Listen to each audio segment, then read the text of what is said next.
Hi there, Dr. Rajiv Iyer here with more secrets on how you can be successful as an international medical graduate doctor in the USA. Here, I'm going to tell you how you can apply for a pre-residency fellowship as an IMG in the USA. And let's do this together. In this video, my daughter said she wants to join me, so she's just sitting here. Hi, my name's Ahana. So, what types of fellowships are available? There are two kinds you can come in as an IMG. One is a clinical fellowship, the other is research fellowship. Your goal here is ultimately to get into residency. So your fellowship is helping you do that. If you come in as a clinical fellow, you will have to be ECFMG certified, which means you have to complete your step 1, step 2 CK, and not step 2 CS because it doesn't exist anymore, but the OET. I recommend, based on the IMGs I've seen, that you also complete your step 3. Then this will help you get a H-1B visa. When you come in as a clinical fellow, you will be given a training license. So once you have step 3, this will also help you get an independent license because step 3 is a must for you to get an independent license, which is what consultants use to work as. The second option is a research fellow. If you want to come in as a research fellow, this is a great option for someone who has not completed their USMLE yet. But this is a short-term fellowship. If you want to get back to residency, you have to still complete your USMLE, which you can complete while you're doing your research fellowship. Now, in order to be eligible for research fellowship, you have to have completed your medical school or medical college. It's always helpful if you have any research experience, but it's not a must. I have seen some IMGs get residency directly from their home country. This is those IMGs who have already finished their residency training. But for the most part, most IMGs will require some kind of experience in the USA. So while you're going through your clinical fellowship or research fellowship, people can make connections with US consultants and they actually be established in research, produce some manuscripts, attend conferences, and once they apply for a residency program, their CV will be good enough so they become more competitive in terms of matching into the residency program of choice. Is this all making sense? How you can use your fellowship in order to be competitive for getting into a residency program? This is all required because as an IMG, you don't have experience in the US. So this will help you get that US experience so you become more competitive to be eligible for residency matching. Okay, what kind of fellowship are you supposed to apply for? That's a good question. What kind of fellowship? Pick a fellowship that is not very competitive. Meaning, I'll give you an example in anesthesia.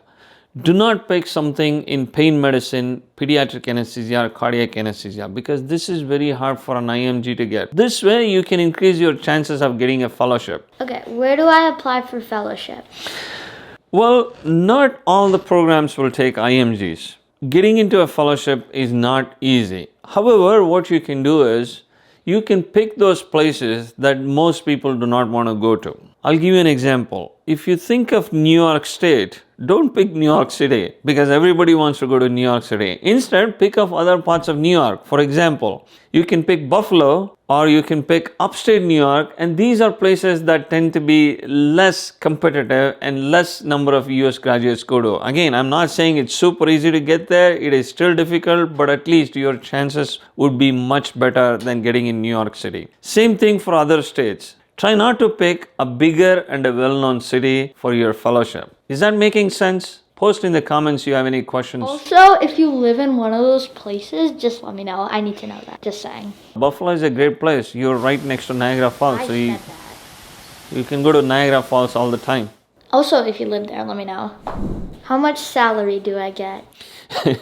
Everybody is interested in the salary question. The salary you will be paid as a clinical fellow will be equal to any other US graduate doing a clinical fellow. Now the difference is those are US graduates who already completed their residency in the US and are going through an ACGME accredited fellowship program. Now you're working very similar to them, but your fellowship will not be ACGME accredited because you're an IMG and did not go through the US system. You see the difference in concepts? Is that making sense of what your pay is? So bottom line, your pay will be a little more than what a US resident will be getting. The difference is once the US graduates finish their fellowship, they will transition to become a faculty or a consultant, but you as an IMG will be going back into residency.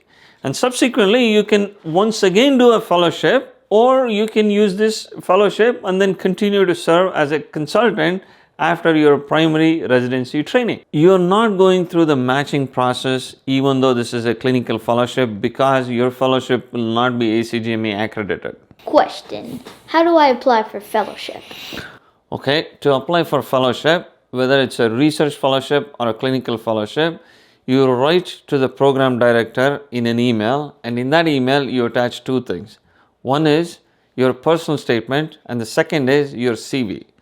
The personal statement is just a one-page summary about yourself where you're going to highlight all your accomplishments and then give a summary of what you're looking in the fellowship and how the hospital will benefit because they want to hire you.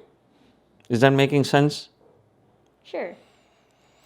The CV has to be very nice and crisp without any typos or grammatical errors. Make it look very nice and clean and then send it to the program director.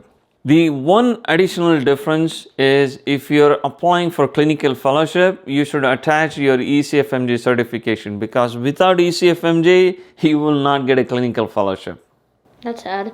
So once you apply for this fellowship and send that email, if you don't hear from them, wait for about 4 to 6 weeks and then send them a reminder email because they are busy people. They have a lot of other things going on.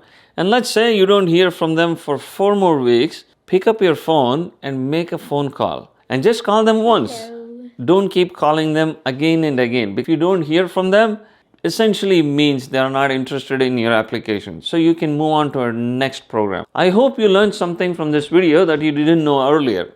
Once you get into these fellowships, I suggest you definitely explore the alternate entry path program. And I have a video right up here that you can check on how you can work directly as a consultant in the USA without repeating residency all over again. Any questions? Post in the comments below. Just post those questions. Thank you. Take care, stay safe. I will talk to you soon. Here, I'm going to tell you how IMGs can apply for a pre-residency fellowship in the USA. Let's do this together. You didn't introduce me. What to do with this? No, you asked me. What did I ask you for? You said, I asked you, can I be in a video? And you said, sure, you could do something. That's technically asking. Well, I can say things. Now, scooch back and make me the star. Yeah, now keep going. We're wasting time.